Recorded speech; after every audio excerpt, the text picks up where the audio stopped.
اب ہم انتہائی ادب اور احترام کے ساتھ حضرت مولانا مفتی رفاقت حسین صاحب استاد حدیث ہیں جامع مسجد امروہہ کے، میں حضرت والا سے درخواست کرتا ہوں کہ حضرت والا اپنے موضوع مقررہ پر ہم تمام سامعین کو محظوظ فرمائیں۔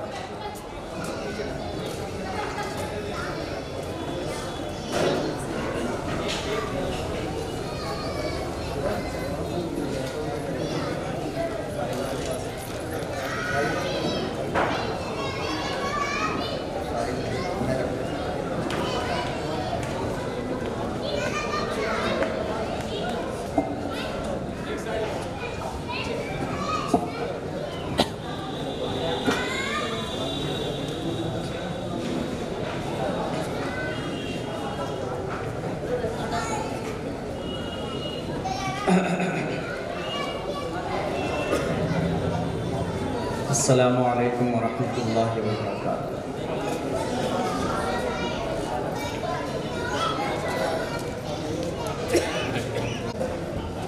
اما بعد فاعوذ باللہ من الشیطان الرجیم، بسم اللہ الرحمن الرحیم۔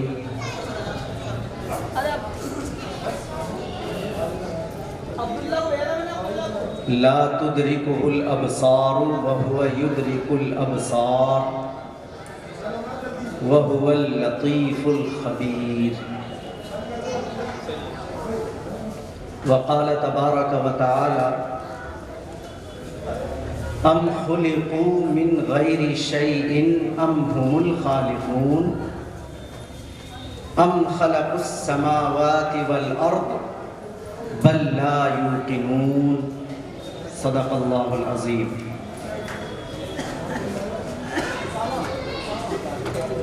عزت و احترام کے مستحق موقر حضرات علماء کرام،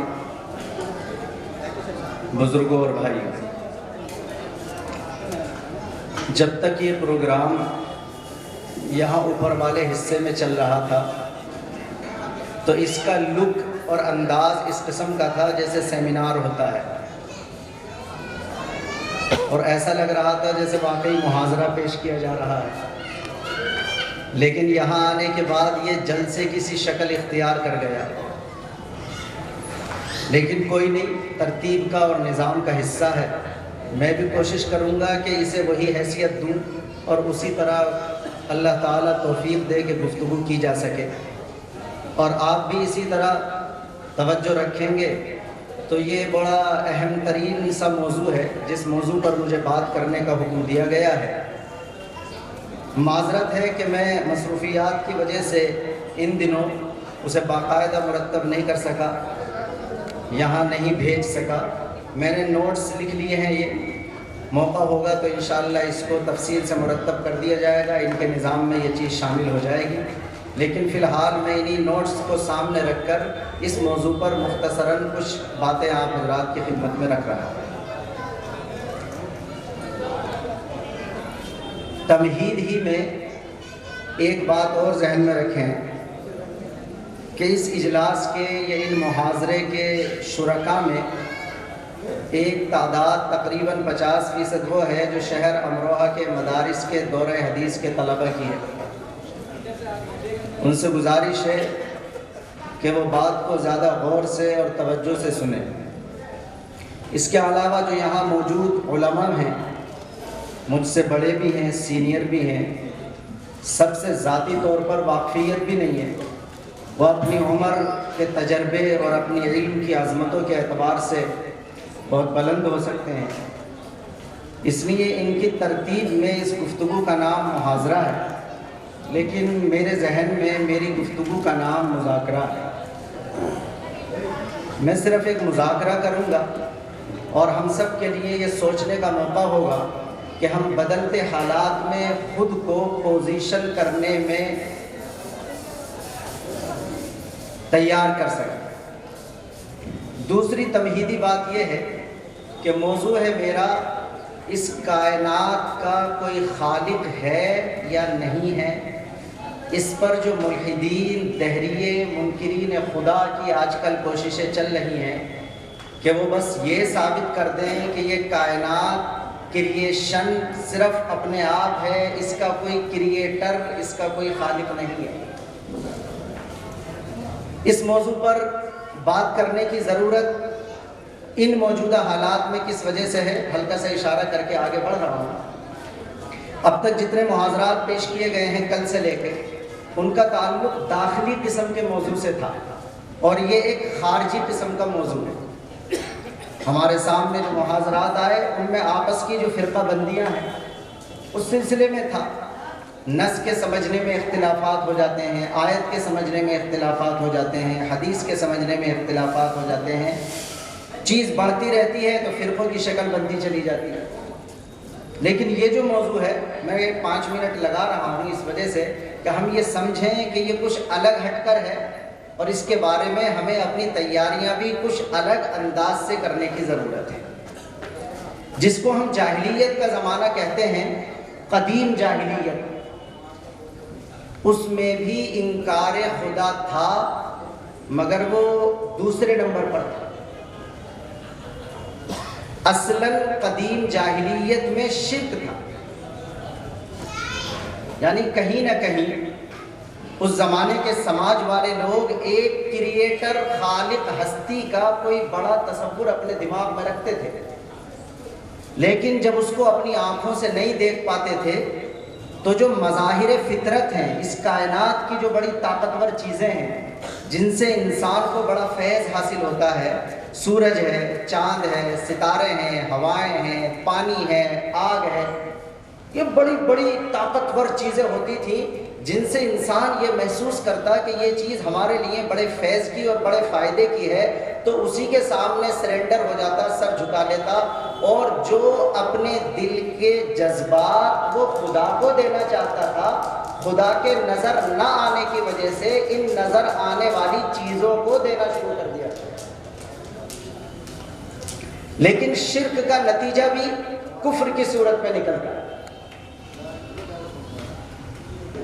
اللہ تعالیٰ تو کوئی شریک برداشت ہی نہیں کر سکتا، تو جو شرک کر کے یہ کہنا چاہے کہ میں اس بڑے والے کو بھی مانتا ہوں اور ان چھوٹوں کو بھی مانتا ہوں، تو حقیقت میں علمی اصطلاح میں وہ بھی کافر ہی کہلائے گا، اس لیے کہ شرک کا نتیجہ اپنے آپ انکار خدا کی صورت میں نکل جائے گا۔ یہ ابھی تمہیدی بات کر رہا ہوں۔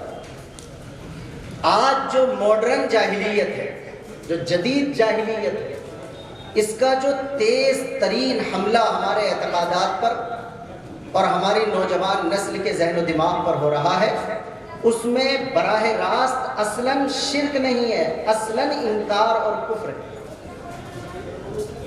یعنی وہ نہ صرف یہ کہ چھوٹے خداؤں کو وہ نہیں مان رہے، انکار کر رہے ہیں، کریں ان کا تو ہم بھی انکار کرتے ہیں، لیکن اس کے پس پردہ وہ اصلاً اس خالق اور باری ہستی کا بھی انکار کرتے ہیں جو اس پوری کائنات کی پلاننگ کرنے والی اور اس کی تخلیق اور تخلیق کے بعد آج تک اور قیامت تک تدبیر کرنے والی۔ تو آج ضرورت ہے اس بات کی کہ ہم دونوں جاہلیتوں کا تقابل کریں۔ میں پھر ٹوک رہا ہوں، اور میری مراد وہی ہے جو دور حدیث کے طلبہ جو بڑے ہیں وہ ایک اعتبار سے مذاکرے کی صورت میں میری بات سن رہے ہیں کہ قدیم جاہلیت میں بھی انکار تھا، کفر تھا، لیکن شرک کے راستے سے آتا تھا اور وہم کی بنیاد پر آتا تھا۔ ان کے پیش نظر کوئی لوجک، کوئی فلسفہ، کوئی دلیل نہیں ہوا۔ اسی وجہ سے قرآن نے جب ان کے رد کی آیتیں اتاری ہیں تو ان کا ایک اعتبار سے طنزیہ لہجے میں استقبال سا کیا۔ یہ کہتے ہیں کہ انا وجدنا آباءنا علی امہ وانا علی آثارہم مقتدون۔ ان کی دلیل اس کے علاوہ کچھ ہوتی نہیں تھی کہ ہم نے تو اپنے ماں باپ کو انہی کے سامنے سر جھکاتے ہوئے پایا ہے اور ہم تو اپنے ماں باپ ہی کی طرز پر زندگی اپنی چلائیں گے۔ اللہ نے اس کا کاؤنٹر اٹیک کیا، اس پر ان کے اندرون کی کیفیت پر حملہ کیا۔ اولو کان آباؤہم لا یعقلون شیئا ولا یہتدون۔ کتنے نادان ہیں یہ لوگ، چاہے ان کے باپ دادا سمجھ بھی نہ رکھتے ہوں، علم بھی نہ رکھتے ہوں، مگر پھر بھی یہ اندھے اور بہرے ہو کر اپنے باپ دادا کی بات مانیں گے۔ آپ قرآن کی بہت ساری آیتیں جو شرک کی تردید میں اتری ہیں ان میں اللہ تعالیٰ کا یہی لہجہ پائیں۔ لیکن آج کی جو جدید جاہلیت ہے وہ بڑے دلائل کے ساتھ آتی ہے، وہ بڑے لوجک کے ساتھ آتی ہے، وہ چیلنج کرتی ہے کہ ہم دلیل کے طور پر یہ ثابت کریں گے کہ اس کائنات کا کوئی خدا نہیں ہے، اور یہ بھی ثابت کریں گے کہ اس کائنات کو خدا کی ضرورت بھی نہیں ہے۔ پھر دوہرا رہا ہوں اپنی بات، وہ جدید جاہلیت اس چیلنج کے ساتھ ہمارے سامنے آ کر کے کھڑی ہو رہی ہے دلیل کی بنیاد پر کہ ہم یہ ثابت کریں گے کہ اس کائنات کا کوئی خدا نہیں ہے، اور یہ بھی ثابت کریں گے کہ اس کائنات چونکہ قیامت کی طرف بڑھ رہا ہے اور قیامت میں انکار اپنے عروج پر ہوگا، اور علم اور فن کی ترقی جو 18ویں صدی سے شروع ہو رہی ہے یورپ کے نقطۂ نظر سے، وہ آج اپنے آپ کو اس جگہ کھڑا ہوا دیکھ رہے ہیں کہ وہ دلیل کی بنیاد پر خالق کا، باری کا، اللہ کا، کریٹر کا، پیدا کرنے والے کا انکار کر رہے ہیں۔ تو لہٰذا آج کی جو گفتگو ہے، جو 35-40 منٹ کی ارادہ کیا ہے کرنے کا، اسے ہم یوں محسوس کر سکتے ہیں کہ یہ صرف اس موضوع کا انتہائی مختصر ترین صرف تعارف ہے۔ جب ہم پہلے دن اپنی کلاس میں جاتے ہیں، خاص طور سے اگر وہ کلاس ہے کمپیوٹر کی، تو ہمارے ٹیچر سب سے پہلے اس کا سبق دیتے ہیں انٹروڈکشن آف کمپیوٹر۔ کمپیوٹر کا کیا تعارف ہے، وہ بتلاتے ہیں کہ یہ اسکرین کہلاتی ہے، یہ پرنٹر کہلاتا ہے، یہ کی بورڈ کہلاتا ہے، یہ ماؤس کہلاتا ہے، یہ پورا سسٹم مل کر ایک سسٹم کمپیوٹر کہلاتا ہے۔ تو آج کی جو گفتگو ہے اس میں آپ یہ بالکل امید نہ رکھیں کہ اس سلسلے کی علمی اصطلاحات میں آپ کے سامنے بولوں گا، اس لیے کہ وہ بڑی فلسفیانہ اور بڑی پیچیدہ ہے۔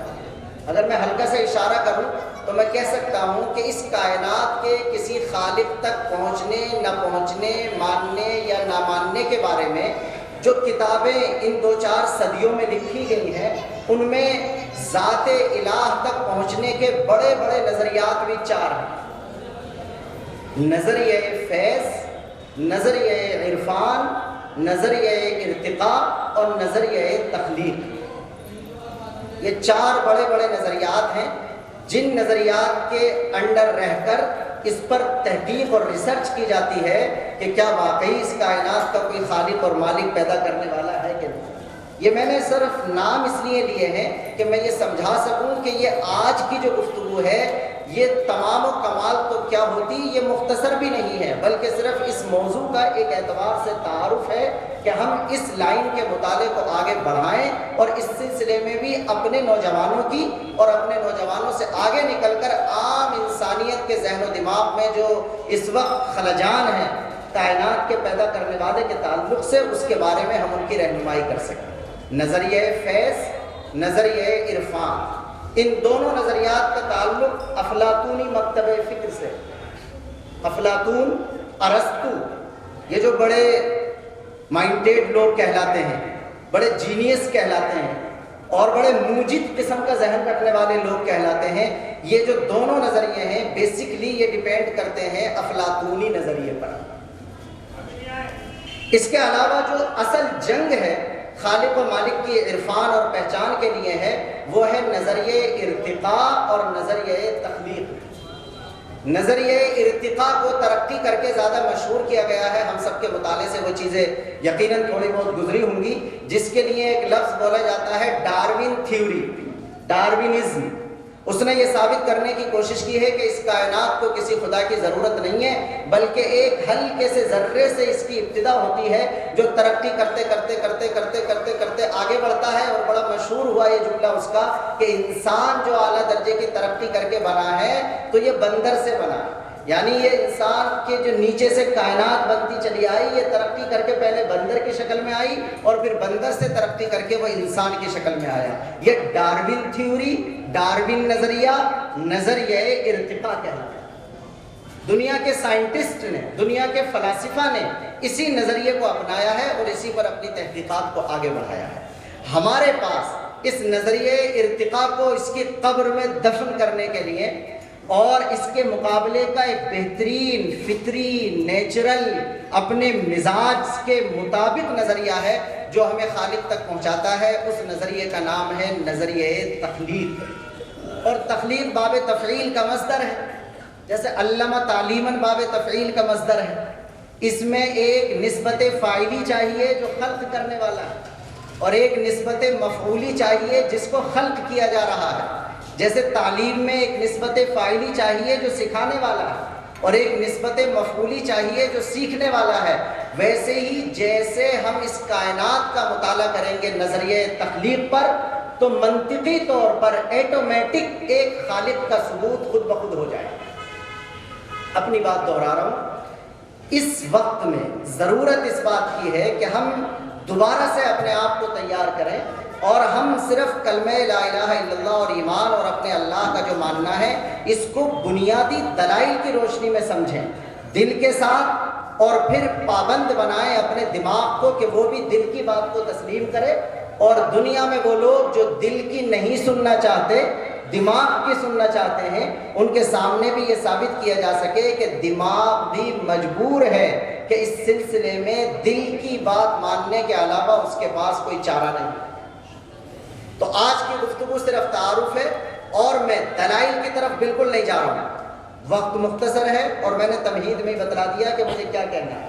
صرف 3 شبہات میں نے نوٹ کے طور پر لکھے ہیں، ان 3 شبہات کے ذیل میں اپنی مختصر معروضات پیش کرتا ہوا آگے بڑھیں۔ نمبر 1، وجود باری پر یا وجود خالق پر یا اس چیز پر کہ اس کائنات کا کوئی پیدا کرنے والا، کوئی مقتدر و قادر مطلق ہستی ہے کہ نہیں ہے، اس پر پہلا شبہ یہ کیا جاتا ہے کہ ہم کیسے مان لیں کہ کوئی خالق ہے، کوئی باری ہے، اس لیے کہ ذات خالق اور ذات باری مشاہد نہیں ہے۔ یہ تو واضح سا ایک پرانا اعتراض ہے جو زمانہ جاہلیت قدیم میں بھی تھا کہ چونکہ وہ ہمیں آنکھوں سے نظر نہیں آ رہا، اس وجہ سے ہم کیسے تسلیم کر لیں کہ واقعی اس کا کوئی خالق و مالک اور اس کا کوئی باری ہے۔ اس پر مجھے زیادہ کچھ کہنے کی ضرورت نہیں ہے، اس لیے کہ یہ ایک ایسا شبہ ہے جو قدیم جاہلیت کا شبہ ہے، اور جدید علم کی ترقی نے اس شبے کو خود مار دیا۔ اس لیے کہ جدید علم نے یہ ثابت کر دیا کہ صرف اسی چیز کو نہیں مانا جاتا جس کو صرف آنکھ سے دیکھ لیا جائے، بلکہ آنکھ سے نہ دکھائی دینے والی بہت ساری چیزوں کو بھی مانا جاتا تھا اور مانا جاتا ہے۔ پہلے ہم عقیدے کی بنیاد پر مانتے تھے، اور آج سائنسی ایجادات نے اور سائنس کے دماغ نے بھی وہاں پہنچا دیا دنیا کو کہ وہ بغیر دیکھی ہوئی چیزوں کو بھی ماننے پر مجبور ہو گئے۔ لیکن میں تھوڑی سی ڈیٹیل میں جاؤں گا۔ ایک بات تو آپ یہ ذہن میں رکھیں کہ ہم دنیا میں ہیں، تقریر سی ہونے لگی میری، میں واپس اپنے لہجے کو بدلنے کی کوشش کرتا ہوں کہ ہم دنیا میں ہیں۔ اللہ تعالیٰ نے ہمیں جو صلاحیتیں اس جسم کے اندر دی ہیں وہ اسی دائرے کی ہیں اور لمیٹیڈ ہیں۔ ہمارے کان میں جو صلاحیت ہے وہ بھی ان لمیٹیڈ نہیں ہے کہ جہاں تک کی آواز بھی ہم چاہیں سن سکیں۔ ہمارے ہاتھ کے اندر جو صلاحیت ہے وہ بھی لمیٹیڈ اور محدود ہے۔ ہماری زبان کے اندر جو صلاحیت ہے وہ بھی لمیٹیڈ اور محدود ہے۔ اسی طرح ہماری آنکھ کے اندر جو دیکھنے کی صلاحیت ہے وہ بھی لمیٹیڈ اور محدود ہے۔ اور اگر ہم غور کریں تو ہم یہ پائیں گے کہ ابھی تو ہماری ان آنکھوں سے مخلوقات بھی نہیں دیکھی جا رہی، تو خالق کو کیسے دیکھا جا سکتا ہے؟ دنیا کا کوئی شخص اگر یہ دعویٰ کرے کہ میں نے ساری مخلوقات کو دیکھ لیا تو وہ ہمارے پاس آئے، ہم بھی پرانے دور کے نہیں ہیں بھائی، 2023 کے ہی۔ تو جو قوت باصرہ ہے، یہ جو دیکھنے کی صلاحیت ہے، نمبر 1 یہ ناقص ہے، محدود ہے۔ یہ ابھی مخلوقات کو بھی پوری طرح سے نہیں دیکھ پا رہی، مشاہدہ نہیں کر پا رہی، تو خالق کا مشاہدہ کیسے کیا جا سکتا ہے؟ خالق کی جو تجلی ہے، میں اس طرف اشاروں میں نہیں جانا چاہتا کہ جب اللہ تعالیٰ سے بات ہو رہی تھی حضرت موسیٰ علیہ السلام کی، تو اللہ کی آواز کان میں آ رہی تھی لیکن دیدار نہیں ہو رہا تھا۔ اور یہ انسان کا نیچر ہے کہ جب وہ کسی کی آواز سے لطف اندوز ہوتا ہے تو پھر اگلا تقاضا اس کے دیدار کا ہوتا ہے۔ جس سے ٹیلی فون پر بات ہوتی رہتی ہے، 4 دن بعد چلے گی، اور پھر اندر سے ایک سوال پیدا ہو جائے گا کہ بھئی ملاقات کب ہو رہی ہے ہماری۔ اس لیے کہ کان لطف اندوز ہو اور آنکھ کو مزہ نہ آئے، آنکھ اس بات کو برداشت نہیں کرتی۔ چنانچہ موسیٰ علیہ السلام نے فوراً سوال کیا، رب ارینی انظر الیک، الہی نقاب الٹ دیجئے، دیدار کرا دیجئے۔ اللہ نے چونکہ صلاحیت اس آنکھ کو دنیا میں یہی کی چیزوں کے دیکھنے کی دی ہے، عالم غیب کا مشاہدہ کرنے کی نہیں دی۔ کبھی کبھی کوئی فلسفی شاعر بھی بڑے کام کی بات کر دیتا ہے، اس لیے میں کبھی کبھی کوئی شعر بھی سنا سکوں۔ بڑا عجیب و غریب شاعر ہے، بگڑا ہوا سا اردو کا، غالب۔ اس نے کہا ہے اس کائنات کے بارے میں، ہے غیب غیب جس کو سمجھتے ہیں ہم شہود، ہے خواب میں ہنوز جو جاگے ہیں خواب میں۔ آدمی خواب میں جاگ رہا ہوتا ہے مگر پھر بھی سو رہا ہوتا ہے۔ تو اللہ نے فرمایا کہ بھی دیکھ تو نہیں سکتے لیکن کہیں موسیٰ کا دل نہ ٹوٹ جائے، تو ایک ایگزامپل دیا اور یہ کہا کہ وَلَٰكِنِ انظُرْ إِلَى الْجَبَلِ فَإِنِ اسْتَقَرَّ مَكَانَهُ فَسَوْفَ تَرَانِي۔ اب میں تفصیل میں نہیں جاؤں گا، سب علماء ہیں، ہم سب ساتھی مذاکرہ کر رہے ہیں۔ آگے کیا ہوا؟ فَلَمَّا تَجَلَّى رَبُّهُ لِلْجَبَلِ جَعَلَهُ دَكًّا وَخَرَّ مُوسَىٰ صَعِقًا، بے ہوش رہے۔ فلما افاقا، لما یہ کہتا ہے کہ ایک دم سے ہوش نہیں آیا، تھوڑا ٹائم لگا۔ فلما افاقا، جیسے ہی افاقہ ہوا تو کہا سبحانک سبحانک سبحانک۔ اس کا مطلب یہ ہے کہ تو اگرچہ مجھے دکھائی نہیں دے رہا مگر میں جان گیا، مان گیا کہ تیری ذات موجود ہے۔ حسن تو وہ ہے کہ بن دیکھے ہوں جس کے سب اسیر، دیکھ کر جلوہ تیرا کوئی زیر دام آیا تو کیا آیا۔ مولانا تقی عثمانی کا مجموعہ کلام ابھی چھپ کے آیا ہے، ہمارے دلوں کے کتنے نزدیک ہیں مولانا مفتی تقی عثمانی۔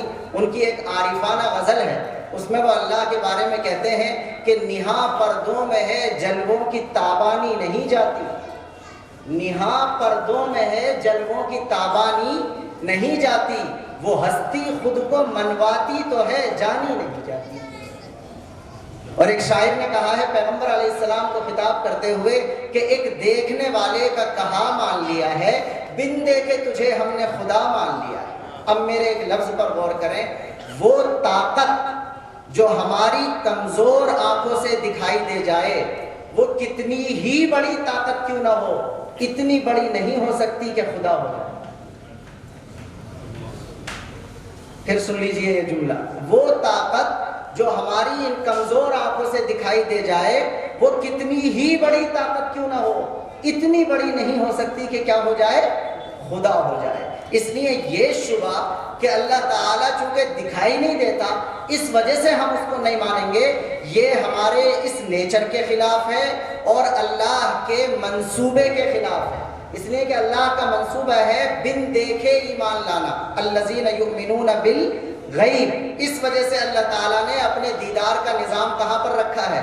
جنت کے اندر رکھا ہے، اور اللہ کے نبی نے اس کو سمجھایا کہ موت ایک پل ہے جو ایک حبیب کو دوسرے حبیب سے ملا دیتا ہے۔ اور آپ کے علم میں ہے، میں اس طرف چلا گیا تو ٹائم ہوتا چلا جائے گا، علماء عشق نے لکھا ہے کہ وصال معشوق عشق کی موت ہوتی ہے، وصال معشوق عشق کی موت ہوتی ہے۔ جب تک معشوق نہ ملے تو اسے پانے کی تڑپ رہتی ہے، اور جب مل جائے تو عام طور پر وہ تڑپ کیا ہو جاتی ہے، ختم ہو جاتی ہے۔ ایک شاعر کہتا ہے میرے راہبر مجھ کو گمراہ کر دے، سنا ہے کہ منزل قریب آ گئی ہے، پھر تو میں بالکل آرام سے ہو جاؤں گا، میں تو بے چینی چاہتا ہوں۔ اللہ کا منصوبہ یہ ہے کہ پوری زندگی ایک بندہ اپنے معبود کو پانے کے راستے میں گامزن رہے، اور جیسے ہی اس کی آنکھ بند ہوگی تو اسے وصال محبوب ہو جائے گا، اور انشاءاللہ انجام کار جنت میں اسے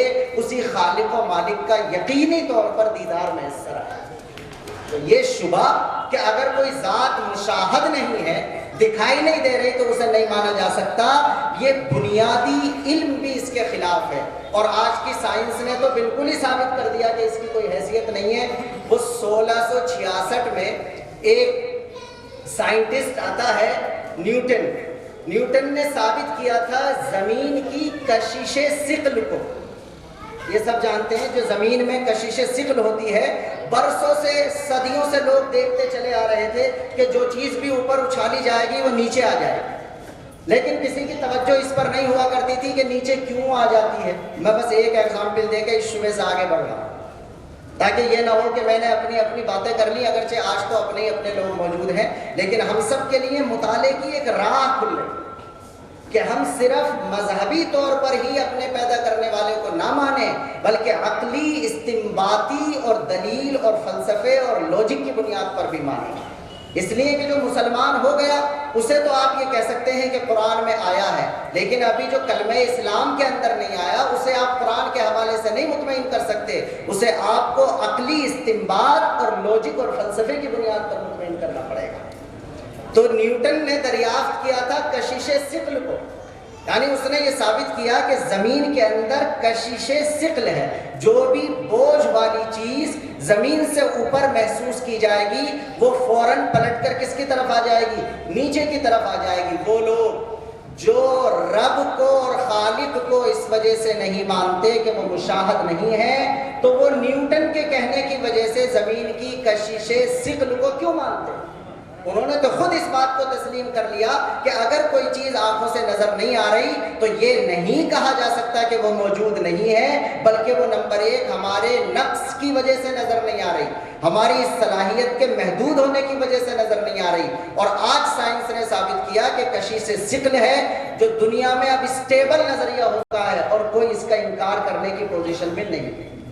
تو یہ باقاعدہ طور پر سائنس نے بھی اس شبہ کو برباد کر دیا، ایک شبہ۔ دوسرا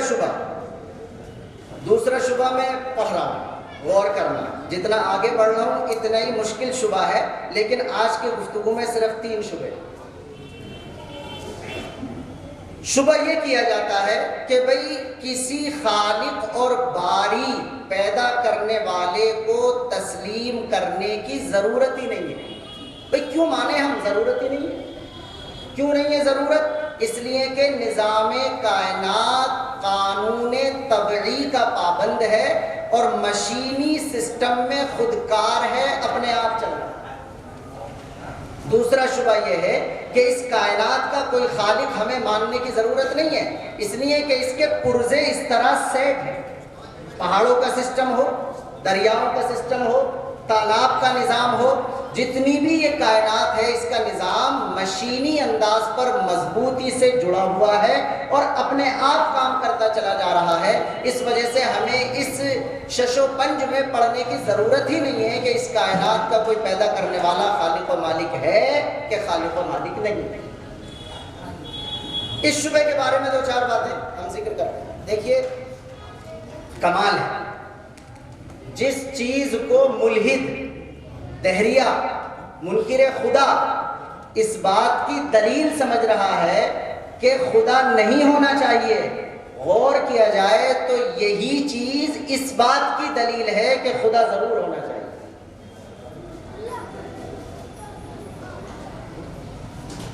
جو ہمارے طلباء ہیں وہ غور کریں، جس چیز کو منکر خدا اس بات کی دلیل سمجھ رہا ہے کہ خدا نہیں ہونا چاہیے یا خدا کی اس کائنات کو ضرورت نہیں ہے، دراصل وہی چیز اس بات کی دلیل ہے کہ اس کائنات کا کوئی نہ کوئی خدا ضرور ہونا چاہیے۔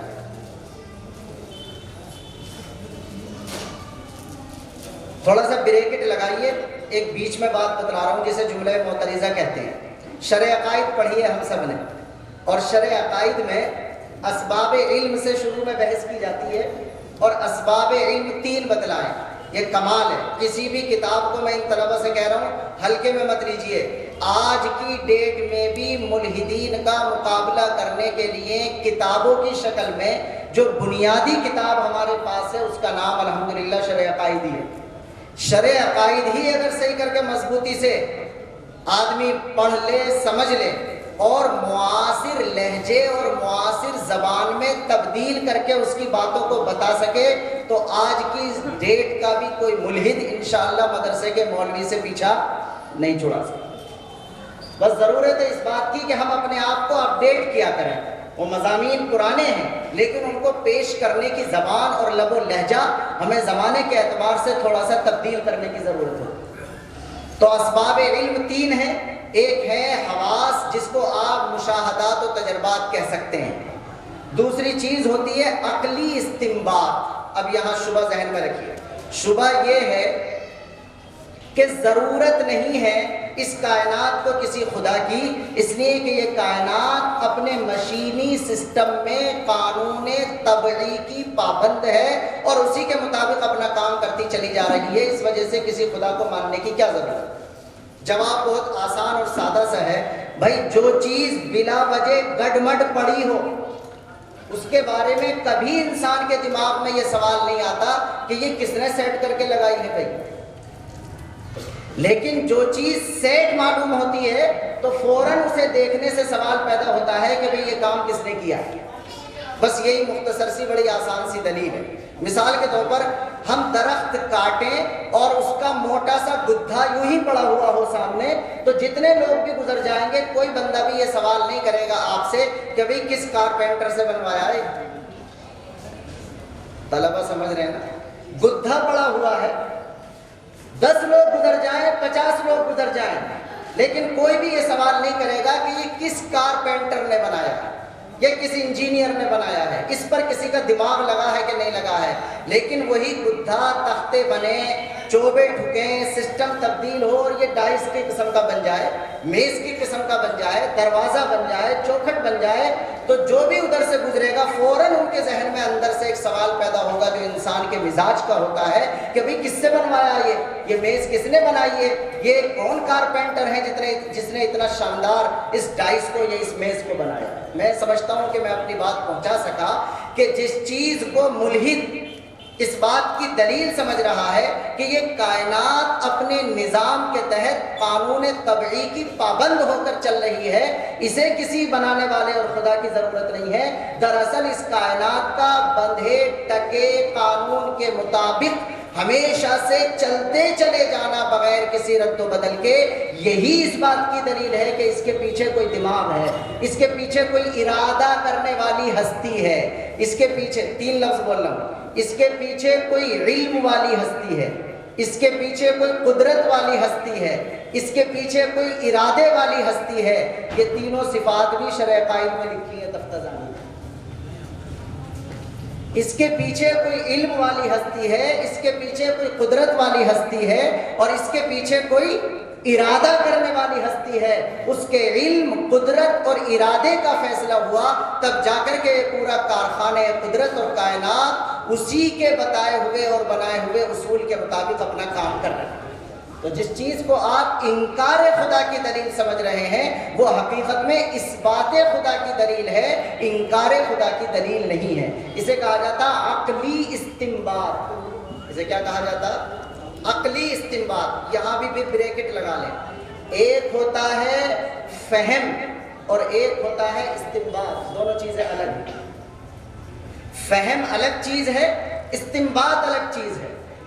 فہم کے اعتبار سے بہت سے لوگ کمزور ہوں گے ہمارے سماج میں، ہمارے رشتہ داروں میں، ہمارے گھروں میں، لیکن استنباط وہ بھی کر رہے ہوں گے۔ اتنا استنباط تو وہ بھی کریں گے کہ دھواں اگر دیکھ لیا تو پتہ چل جائے گا کہ آگ ہے بھائی، یہ بھی عقلی استنباط ہے۔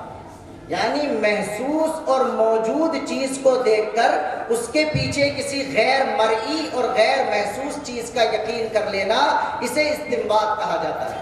تو دوسرا جو شبہ کیا جا رہا ہے کہ ضرورت نہیں ہے، دراصل اس شبے کی بنیاد یہ ہے کہ سامنے والا یہ کہنا چاہتا ہے کہ ہماری سمجھ میں نہیں آ رہا، تو سمجھ میں نہ آنا الگ چیز ہے اور عقل کا استنباط کر لینا، میری عبارت لکھی ہوئی ہے، آپ کو سمجھ میں نہ آئے بالکل الگ چیز ہے، لیکن عقل اس کا استنباط نہ کرے کسی چیز کا، یہ بالکل الگ چیز ہے۔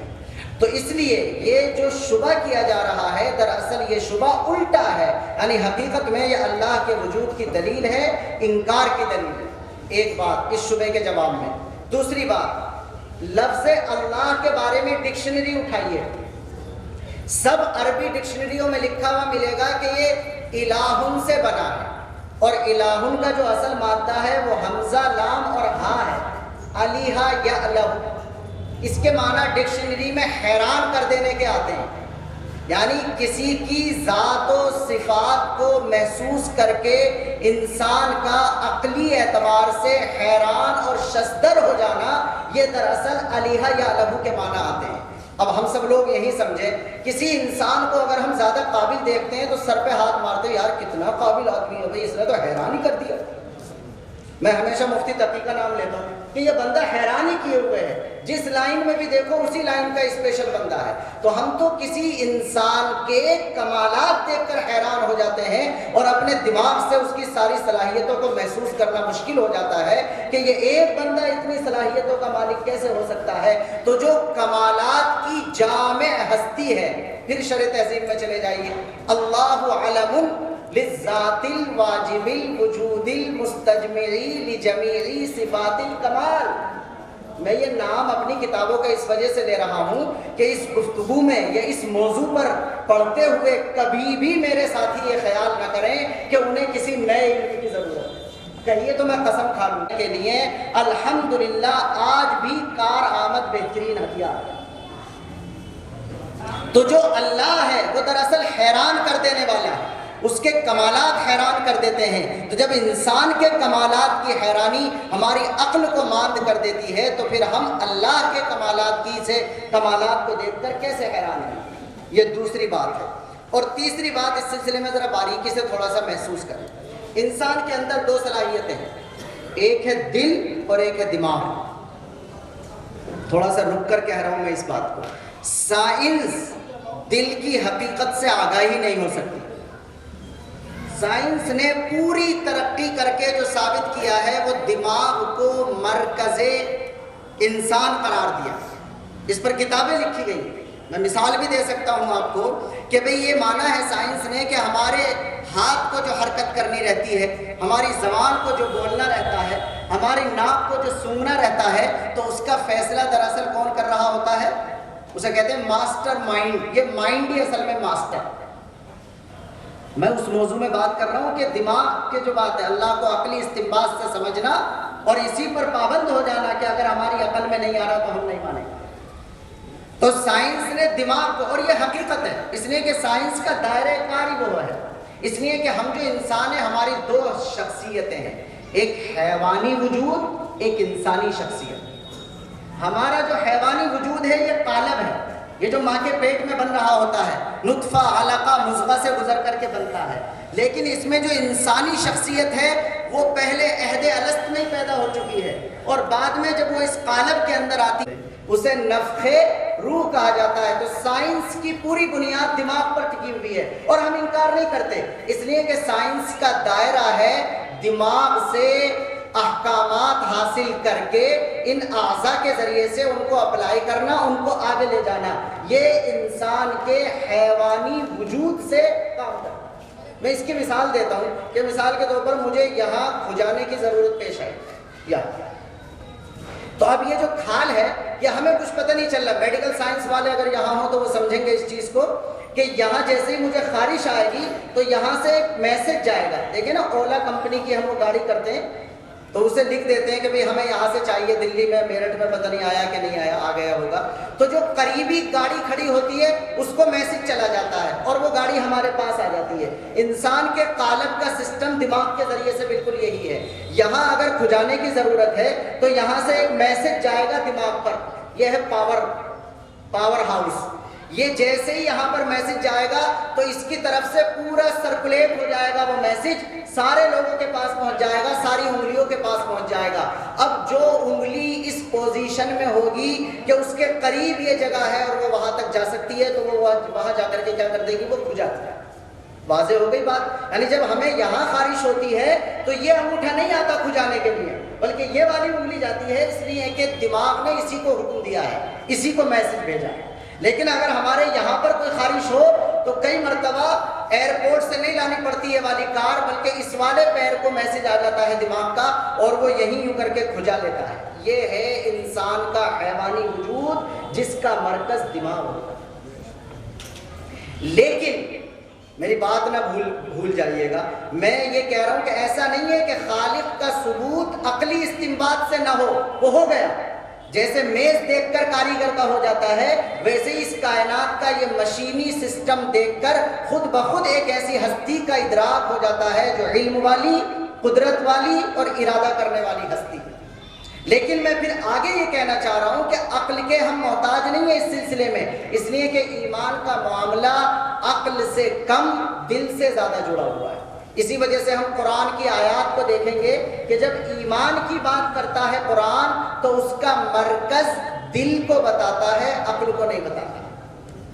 سورہ حجرات میں آیت ہے قالت الاعراب آمنا قل لم تؤمنوا ولكن قولوا اسلمنا ولما يدخل الايمان في قلوبكم۔ تو اللہ تعالیٰ کا جب خطاب آتا ہے ایمان کے تعلق سے تو اس کا مرکز کس کو قرار دیا جاتا ہے؟ دل کو قرار دیا جاتا ہے۔ کس طرح کہ انسان کے حیوانی وجود کا مرکز ہے دماغ اور انسان کی انسانی شخصیت کا مرکز ہے قلب۔ کس طرح جب وہ روح آتی ہے نفخ روح کی شکل میں جو ہمارے عالم میں آ جاتی ہے، اب سوال یہ ہے کہ وہ روح کہاں رہتی ہے؟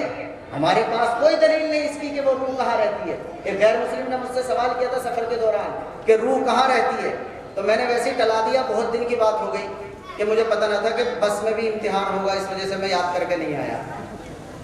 لیکن بہرحال ایک سوال ہے کہ روح کہاں رہتی ہے، تو اس سلسلے میں واضح دلیل ہمارے پاس نہیں ہے، لیکن قرآنی آیات کے اشارے سے پتہ چلتا ہے کہ روح کا اصلاً ارتکاز اگر اس انسان کے کسی جگہ ہوتا ہے تو وہ کہاں پر ہوتا ہے؟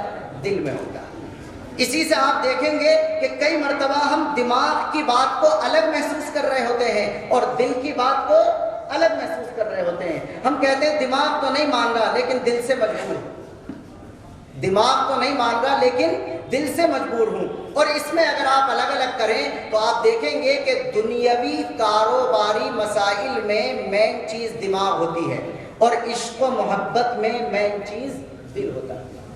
یہ جو کلمہ لا الہ الا اللہ یا اللہ کو ماننا ہے یہ دراصل دماغ کا کام نہیں ہے، دراصل کس کا کام ہے؟ یہ دل کا کام ہے جو روح کا مرکز ثقل ہے۔ اس وجہ سے اس سلسلے میں سب سے پہلے دل کی بات کو سننا پڑتا ہے۔ شاعر کہتا ہے تو دل میں تو آتا ہے سمجھ میں نہیں آتا، اللہ سے کہتا تو دل میں تو آتا ہے سمجھ میں نہیں آتا، میں جان گیا بس تیری پہچان یہی ہے۔ انسان اپنے آپ پر اگر غور کرے تو اسے اپنی بندگی اور محتاجی ہر جگہ نظر آتی ہے۔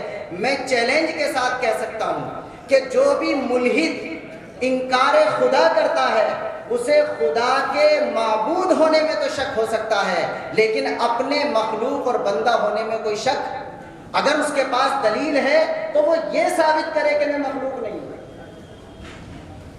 اگر اس کے پاس دلیل ہے تو وہ یہ ثابت کرے کہ میں کیا نہیں ہوں؟ مخلوق نہیں ہوں۔ عبد الماجد دریابادی کا نام ہم سب نے سنا اور ان کی کتابوں کو پڑھا ہوگا۔ انہوں نے بڑے انگریز فلاسفہ کا مطالعہ کیا تو دہریے سے ہو گئے، انکار کر دیا۔ اسی زمانے میں اکبر الہ آبادی شاعر ہوا کرتے تھے تو عبد الماجد دریابادی ان کے پاس جایا کرتے تھے۔ تو ایک دن اکبر نے ان سے کہا کہ عبد الماجد یہ بتلاؤ، سنیے غور سے، کئی مرتبہ واقعہ بھی مسئلہ حل کر دیتا کہ عبد الماجد یہ بتاؤ کہ تمہیں اللہ کے اللہ ہونے میں شک ہے لیکن کبھی اپنے بندہ ہونے میں شک ہوا ہے؟ تو عبد الماجد کہتے ہیں میں گھبرا گیا اور میں نے سوچا جلدی سے اور میں نے جواب دیا کہ نہیں سر، اپنے بندہ ہونے میں تو کبھی شک نہیں ہوا، اس لیے کہ ہر وقت کسی نہ کسی چیز کا محتاج ہوں، کھانے کا، پینے کا، جگہ کا، مکان کا، زمان کا، ہر چیز کا میں محتاج، تو اپنے بندہ ہونے میں کبھی شک نہیں ہوا۔ تو اکبر الہ آبادی نے ہنس کر فرمایا کہ جاؤ عبد الماجد، بس مسلمان ہونے کے لیے اتنا ہی بہت ہے، تم کیوں اس کے سمجھنے کے چکر میں پڑے ہو؟ وہ خالق ہستی ہے، وہ اتنی آسانی سے کسی کی سمجھ میں۔ تو دوسرا جو شبہ یہ تھا کہ اس کائنات کو کسی خالق اور باری ہستی کی ضرورت نہیں ہے، دراصل یہی دلیل ہے اس بات کی کہ اس سسٹمیٹک نظام ہی کی وجہ سے اس بات کی ضرورت ہے کہ اس کا کوئی نہ کوئی خالق اور پیدا کرنے والا ہونا۔ گھڑی جیسے ہی ہم دیکھتے ہیں تو فوراً ہم کہتے ہیں کہ اس گھڑی کو کسی نے بنایا ہے، فوراً مان لیتے ہیں اس کے بنانے والے کو، جبکہ وہ گھڑی کبھی ٹائم صحیح بتاتی ہے اور کبھی ٹائم، لیکن یہ سورج کب سے بنایا اور کب سے سسٹم کے مطابق کام کر رہا ہے؟ یہ چاند کب سے ہے اور کب سے سسٹم کے مطابق کام کر رہا ہے؟ اس سارے نظام کہکشاں کو تسلیم کرتے ہوئے دیکھتے ہوئے کتنی پاگل پن اور بے وقوفی کی بات ہے کہ ایک ذرا سی گھڑی کو دیکھ کر اس کے بنانے والے کا یقین کیا جائے، لیکن اس اتاہ گہرائیوں والی اس کائنات کے پورے قانون کے مضبوط سسٹم کو دیکھنے کے باوجود بندہ اتنا پاگل ہو جائے کہ وہ اس کے پیدا کرنے والے کا انکار کر دے، یہ عقل میں آنے والی کوئی بات تو جس چیز کو لوگ اپنی عقل کی بنیاد پر انکار خدا کی دلیل سمجھتے ہیں وہ دراصل اثبات خدا کی دلیل ہے۔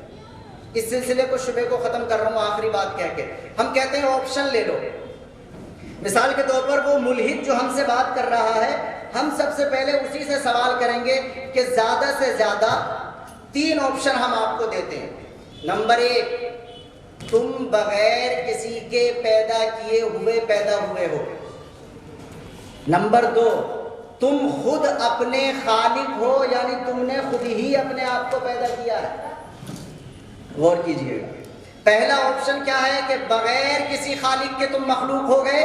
یہ تو ہم نے ابھی 10 منٹ 15 منٹ لگا کر بتا دیا، اس لیے کہ جو چیز پہلے نہیں تھی، غور کریں، جو چیز پہلے نہیں تھی بعد میں ہوئی اسی کو حادث کہتے ہیں۔ جو چیز حادث اس کو نہیں کہتے جو مرے گی، حادث اس کو کہتے ہیں جو نو پید ہو، نئی پیدا ہو، یعنی پہلے عدم تھا پھر وجود ہوا، پہلے نیستی تھا اب ہستی بنا، اسے حادث کہتے ہیں۔ تو جو چیز عدم سے وجود میں آئی ہے اسے کہتے ہیں عالم ممکنات، سلم میں جانا پڑے گا۔ اور ممکنات کہا جاتا ہے ان چیزوں کو جن کا ہونا بھی جائز ہو، جن کا نہ ہونا بھی جائز ہو۔ واجب کہا جاتا ہے اس چیز کو جس کا ہونا ضروری ہو، ممتنع کہا جاتا ہے اس چیز کو جس کا نہ ہونا ضروری ہو، اور ممکن کہا جاتا ہے اس چیز کو جس کو جو ہو بھی سکتی ہو اور نہ بھی ہو سکتی ہو۔ یہ ساری کائنات عالم ممکنات ہے، یعنی ایک وقت میں یہ نہیں تھی اور اب ہے، اور ممکن کو عدم سے وجود میں لانے کے لیے کوئی وجہ ترجیح چاہیے۔ جب تک وجہ ترجیح نہیں ملے گی تو کوئی بھی عدم وجود کی شکل اختیار نہیں کر سکتا۔ اس لیے ہم اس ملحد سے کہیں گے بتا اگر تو بغیر خالق کے ہے تو یہ غیر معقول ہے، اس لیے کہ کسی کا ہونا یہ خود اس کے خالق کی دلیل ہے، جیسے کہ ہم نے 20 منٹ میں بتلا دیا۔ دوسرا آپشن یہ ہے کہ تو یہ کہے کہ میں اپنا خالق خود ہوں، تو اس سے بڑا پاگل پن تو کوئی ہے ہی نہیں، اس لیے کہ انسان کو اپنا فیصلہ کرنے کا اختیار ہی نہیں ہے۔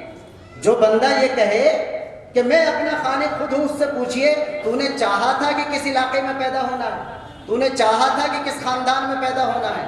تو نے چاہا تھا کہ تیرا ناک نقشہ کیا ہونا ہے؟ تو نے لکھ کر دیا تھا کہ تیرا کلر کیا ہونا ہے؟ یہ ساری چیزیں کھلی اور بدیہی ہیں اس بات کی دلیل کہ انسان اپنا خالق اپنے آپ نہیں ہے، اور جب انسان بھی اپنا خالق نہیں ہے تو یہ سورج چاند ستارے ندی تالاب کہکشائیں جھرنے آبشار یہ کیسے اپنے خالق ہو سکتے ہیں؟ لہذا پہلا آپشن کہ کوئی خالق نہ ہو یہ غیر معقول ہے، اور دوسرا آپشن کہ یہ چیز خود اپنی خالق ہو یہ غیر مسلم ہے۔ تیسرے آپشن کے علاوہ کوئی اور آپشن باقی نہیں رہتا کہ اس ساری ممکنات کائنات کا کوئی نہ کوئی خالق ہے، اور وہی خالق و مالک مقتدر ہستی اللہ تبارک و تعالیٰ کی ذات۔ تو دوسرا شبہ بزرگوں یہ تھا۔ ایک بات اور ہم کہتے ہیں کہ جو لوگ انکار کرتے ہیں کہ خالق نہیں ہے، جب وہ تنہا ہوتے ہیں اور ٹوٹ پھوٹ کا شکار ہو جاتے ہیں تو وہ بھی کسی نادیدہ ہستی کی طرف متوجہ ہو جاتے ہیں۔ 10 منٹ باقی ہے میرے، اور سے سنیں اگلی بات۔ جو لوگ منکرین خدا ہوتے ہیں وہ بھی جب ٹوٹ پھوٹ کا شکار ہوتے ہیں اندر خانہ تو کسی نادیدہ ہستی کے سامنے جھک جاتے ہیں، اس لیے کہ کسی کو مقدس ہستی ماننے کا جذبہ فطری ہے، اور جو چیز فطری اور وجدانی ہوتی ہے اسے اگر عقل کے اعتبار سے دائرۂ کار سے باہر بھی مان لیا جائے تب بھی وہ اپنی جگہ بالکل مسلم ہوتی ہے۔ مثال کے طور پر اس کی 2 چیزیں میں ذکر کرتا ہوں۔ ایک ہے پہلا شبہ کہ دکھائی نہیں دے رہا اللہ تعالیٰ، دوسرا شبہ ہے کہ اس کائنات کو خدا کی ضرورت نہیں ہے اور ہماری عقل میں یا ہماری سمجھ میں نہیں آ رہا۔ تو دونوں میں آپ محسوس کر سکتے ہیں، کئی مرتبہ آپ نے دیکھا ہوگا کھلاڑیوں کو جو اللہ کو نہیں مان رہے ہوتے، لیکن جب وہ کسی انعام کے مستحق ہوتے ہیں تب بھی کسی نہ کسی ہستی کی طرف ان کا چہرہ اٹھ جاتا ہے، یعنی وہ کسی کو تھینک کہنا چاہتے ہیں، کسی کا شکریہ ادا کرنا چاہتے ہیں، جو انعام دیتا ہے اس کا بھی شکریہ، اور جو ہستی نظر نہیں آ رہی اس کا بھی شکریہ ادا کرنا چاہتے ہیں۔ ایسے جب آدمی کسی مصیبت میں گرفتار ہو وہ آتا ہے کہ سامنے سے دکھائی دینے والی چیزوں سے امید ختم ہو جاتی ہے اور ایک نادیدہ ہستی کا تصور سامنے آ جاتا ہے۔ یہ لوگ جو مورتی پوجا کی حالت نزاع میں ہوتے ہیں، جہاں کنی کا عالم ہوتا ہے، جب اپنے ڈاکٹر بھی ساتھ چھوڑ دینے کے لیے تیار ہو جاتے ہیں، اس وقت انسان کی اصل سامنے آتی ہے اور وہ کسی سامنے کے معبود کی طرف متوجہ نہیں ہوتا، بلکہ دل میں کسی ایسی ہستی کا تصور کرتا ہے جو دراصل اسے اپنی آنکھوں سے نظر نہیں آ رہی۔ چونکہ انسان کے مزاج میں ایک ایسی ہستی کا تصور رکھ دیا گیا جو اس کی خالق ہے اور وہ آنکھوں سے نظر نہیں آتی۔ دو شبہ ہو گئے ہمارے۔ پہلا شبہ یہ تھا کہ اللہ نظر نہیں آتا تو کیسے مانے، ہم بات کر چکے۔ دوسرا شبہ یہ تھا کہ یہ کائنات خودکار ہے، قانون طبعی کی پابند ہے، اپنے آپ اپنا نظام چلا رہی ہے، اس وجہ سے اسے کسی خدا کی ضرورت نہیں ہے۔ ہم نے ذکر کیا کہ یہی اس بات کی دلیل ہے کہ اسے خدا کی ضرورت ہے۔ اگر یہ یوں ہی پڑی ہوتی تو سوال ہی نہیں پیدا ہوتا کہ اسے کسی نے بنایا ہے، لیکن یہ سسٹمک چل رہی ہے، اس وجہ سے سوال پیدا ہوتا ہے کہ اس کا کوئی نہ کوئی خالق ہے۔ تیسرا اور آخری شبہ اور گفتگو کا آخری حصہ،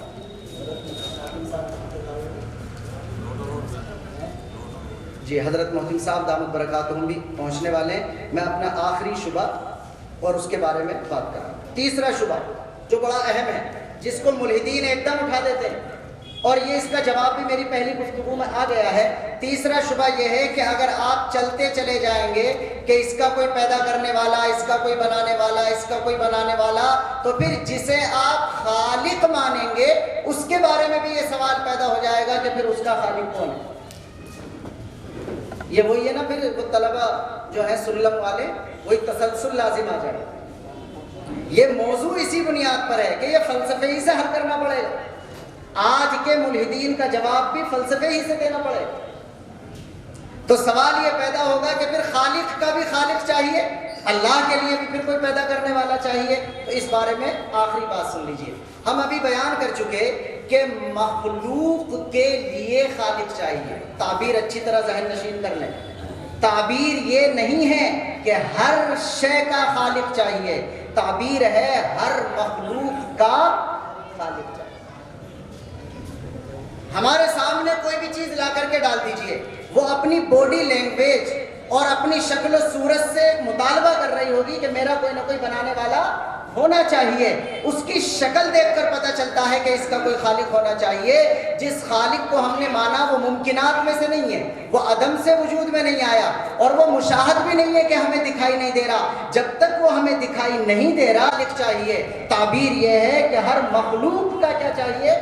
خالق۔ اگر کوئی ملحد اللہ کو مخلوق ثابت کر دے تو ہم مان لیں گے کہ اس کا بھی خالق چاہیے، یا ہم آگے بڑھ کر یہ کہتے ہیں کہ کل کو جب ہم جائیں گے آنکھ بند ہو جائے گی اور وہاں جب اللہ کا دیدار ہوگا، اگر واقعتاً بالفرض والمحال کہہ رہا ہوں میں، غور کرنا میری بات پر، بالفرض والمحال کہہ رہا ہوں میں کہ اگر وہاں ہمیں خالق کو دیکھ کر اس سے یہ محسوس ہوگا اس کی باڈی لینگویج سے کہ یہ خالق نہیں مخلوق ہے، تو پھر یہ سوال قائم ہو جائے گا کہ اس کا بھی خالق چاہیے۔ لیکن حقیقت میں جس کو ہم نے خالق مانا ہے وہ اپنی ذات و صفات کے اعتبار سے مخلوق کے دائرے میں، امکان کے دائرے میں، عدم اور وجود کی بحث میں، زمان و مکان کے دائرے میں، اسپیس کے دائرے میں، ٹائم کے دائرے میں آتا ہی نہیں ہے۔ وہ ان تمام چیزوں سے براء البراء اور لامکان ہستی ہے، اس وجہ سے اس کے بارے میں یہ سوال ہی نہیں قائم ہو سکتا کہ اس کا بھی کوئی خالق ہونا چاہیے۔ تو تیسرا شبہ یہ تھا کہ اگر ہر چیز کا خالق ہے تو اللہ کا بھی اللہ کا خالق نہیں مخلوق کا خالق ہوا کرتا ہے۔ میرے خیال میں دوبارہ سے دہراتا ہوں، میں نے یہ ذکر کیا ہے آج کی گفتگو میں کہ اس موضوع کو اختیار کرنے کی وجہ یہ ہے کہ جدید جاہلیت انکار خدا پر چیلنج کے ساتھ ہمارے سامنے آ رہی ہے۔ قدیم جاہلیت میں وہم تھا، لوجک نہیں تھا۔ جدید جاہلیت کے پیچھے فلسفہ اور لوجک کی دلیل ہے۔ اس وجہ سے ہمیں زیادہ بہتر تیاری کر کے سامنے آنا ہے اور دل کی بنیاد پر بھی اور عقل کی بنیاد پر بھی وجود خالق کو محسوس کرنا اور دلیل کی بنیاد پر ثابت کرنا ہے۔ 3 شبے میں نے ذکر کیے۔ نمبر 1 ذات باری مشاہد نہیں ہے، اس کا جواب آیا۔ نمبر 2 اس کائنات کو خالق کی ضرورت نہیں ہے، اس کا بیان سامنے آیا۔ نمبر 3، اگر ہر چیز کا خالق ہے تو اللہ کے لیے بھی خالق چاہیے، اس کے بارے میں بھی گفتگو سامنے آ گئی۔ اور میں نے ذکر کیا ہے کہ یہ آج کی گفتگو اس سلسلے کا صرف ہلکا سا تعارف ہے، ورنہ یہ ایک لمبا جہان ہے جس کے بارے میں ہمیں فلاسفہ کے نظریات کی تحقیق کر کے اپنی تیاریوں کو آگے بڑھا کر انشاءاللہ آگے کام کرنا ہے۔ اخیر میں 2 باتیں اور ہیں میری۔ ایک ہے یہ بات کہ اگر خالق کو نہ مانے تو اس کا سائیڈ ایفیکٹ کیا ہے؟ ظاہر ہے، بڑا واضح ہے۔ خالق کو نہ ماننے کی وجہ سے سائیڈ ایفیکٹ یہ ہے کہ کوئی نہ کوئی تو ایسی ہستی ماننی پڑے گی جو اپنے آپ ہے۔ بہت غور کیجیے گا اس جملے پر۔ کوئی نہ کوئی تو ایسی ہستی ماننی پڑے گی جو اپنے آپ ہے۔ جو لوگ کہتے ہیں کہ ہم کوئی خالق اور خدا نہیں مانتے، دراصل ایسا نہیں ہے کہ وہ خدا نہیں مانتے، بلکہ وہ اسی کائنات کو خدا مانتے ہیں، وہ اسی مادے کو خدا مانتے ہیں۔ اب یہ سارے ملحدین کے سامنے ہم کہہ دیں کہ تمہاری مرضی ہے، یا تو تم مادے کو خدا مان لو یا اللہ کو خدا مان لو، کسی نہ کسی ایک ایسی ہستی کو ماننا پڑے گا جو اپنے آپ ہے۔ وہ ہستی ہمارے نزدیک خدا کی ہے، اور وہ ہستی آج کل کے سائنٹسٹ اور آج کل کے ملحدوں کے نزدیک اسی کائنات کی ہے۔ اس پر آپ توجہ دیں گے تو اندازہ ہوگا ہم جتنی صفات اللہ کے لیے ثابت کرتے ہیں وہ یہ ساری صفات اسی کائنات کے لیے ثابت کر دیتے ہیں۔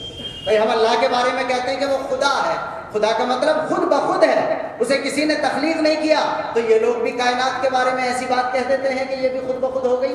پہلے زمانے والے کہتے تھے کہ پتہ ہی نہیں کب سے، پہلے زمانے والے کہتے تھے پتہ ہی نہیں کب سے ہے، آج کے والے کہتے ہیں کہ بگ بینگ کے ذریعے سے اس کا وجود ہو گیا۔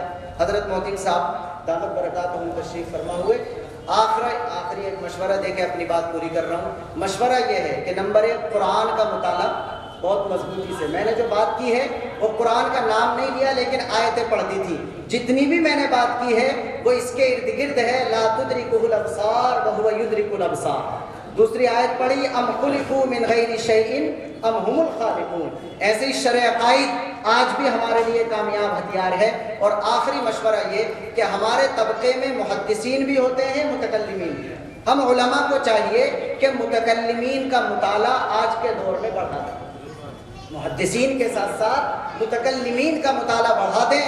میں 5 لوگوں کا نام لے رہا ہوں: امام راضی، امام غزالی، شاہ ولی اللہ محدث دہلوی رحمۃ اللہ علیہ، مولانا محمد قاسم نانوتوی رحمۃ اللہ علیہ، اور اگر ان چاروں کو بھی نہ پڑھ پائیں تو کم از کم حکیم الامت حضرت مولانا اشرف علی صاحب تھانوی رحمۃ اللہ علیہ۔ یہ ہمارے بڑے بڑے متکلمین ہیں۔ حضرت تھانوی فرمایا کرتے تھے کہ کوئی دہریہ، اسلام کی کسی چیز پر انکار کرنے والا میرے سامنے 5 منٹ نہیں ٹھہر سکتا۔ میں طالب علم آپ کے سامنے کہہ رہا ہوں کہ اگر کوئی یہ گارنٹی دے دے کہ اس نے حضرت تھانوی کو صحیح کر کے پڑھ لیا تو انشاءاللہ آدھے گھنٹے سے زیادہ اس کے سامنے بھی کوئی ملحد ٹھہر نہیں سکے گا۔ ہمیں ضرورت ہے کہ ہم ان متکلمین کی کتابوں کو پڑھیں، اس سے استفادہ کریں اور اس سلسلے میں اپنے آپ کو تیار کریں۔ وآخر دعوانا ان الحمد للہ۔